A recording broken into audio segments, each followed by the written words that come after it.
মা, আমার রান্না হয়ে গেছে, সবাই আসুন, খেতে দিয়ে দিচ্ছি। আপনার ছেলেকেও একটু ডেকে দেবেন। কিছুক্ষণ পর রনিতার শ্বশুর, শাশুড়ি, স্বামী, দেওর সবাই চলে এলো খেতে।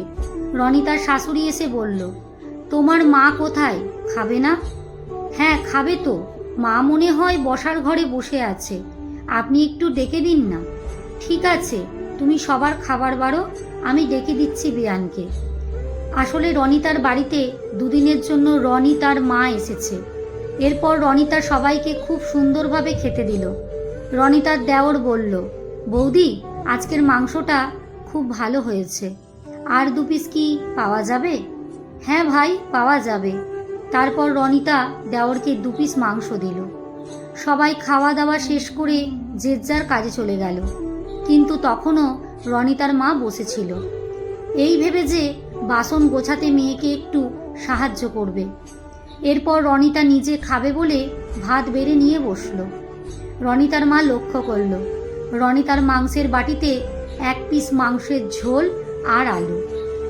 নিজের জন্য 2-3 পিস মাংস রেখেছিল, কিন্তু শেষ সময়ে দেওরকে 2 পিস দিয়ে দেওয়ায় রনিতার ভাগ্যে এখন শুধু 1 পিস। ওই ঝোল আর আলু দিয়ে রনিতা পুরো ভাতটা খেয়ে নিল। রনিতার মা এবার বলে উঠল, যে মেয়েটা ভালো ভালো মাংসের পিস না হলে খেতই না, দাদার সঙ্গে মাংস নিয়ে ঝগড়া করত, আজ সেই মেয়েটাই 1 পিস মাংস, ঝোল আর আলু দিয়ে ভাত খেলো, কোনো অভিযোগ ছাড়া। সত্যি মেয়েরা বিয়ের পর হঠাৎ করে যেন খুব বড় হয়ে যায়।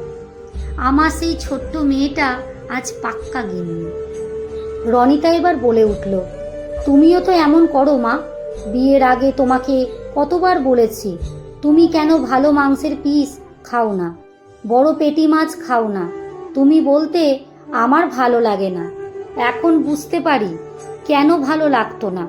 তুমি যে প্রত্যেকের সময় আমাদের ভালো ভালো মাংসের পিস দিয়ে নিজে শুধু ঝোল আর আলু দিয়ে ভাত খেতে, বড় মাছের পিসটা আমাদের দিয়ে নিজে ভাঙাচোরা মাছ দিয়ে ভাত খেতে।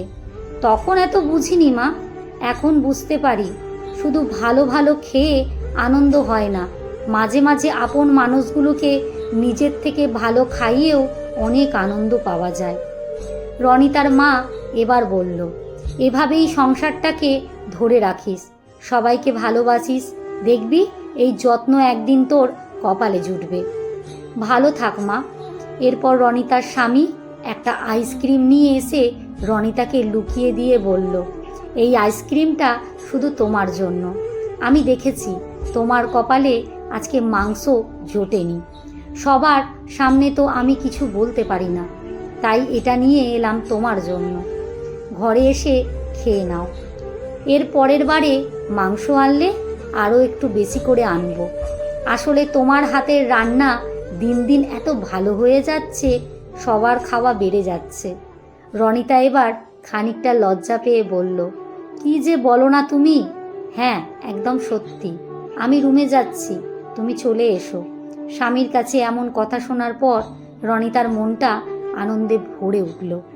রনিতার মা এবার রনিতার কাছে এসে বলল, দেখলি তো, তুই সবাইকে মন থেকে ভালোবাসিস, তাই ভগবানও তোর কপালে এত ভালো একজন স্বামী দিয়েছে, যে তোর যত্ন করে। মেয়েদের জীবনে আর কি চাই বল? হ্যাঁ মা, তুমি একদম ঠিক বলেছ। ঠিক আছে, তুমি রুমে গিয়ে শুয়ে পড়ো, আমি রুমে গেলাম। আসলে কি জানেন, একটা মেয়ে বিয়ের পর সমস্ত দুঃখ কষ্ট সহ্য করে নিতে পারে হাসি মুখে, যদি তার স্বামী ভালো হয়। কি ঠিক বললাম তো? কলমে সুষমা বাগ প্রধান, পাঠে অঞ্জু বিশ্বাস।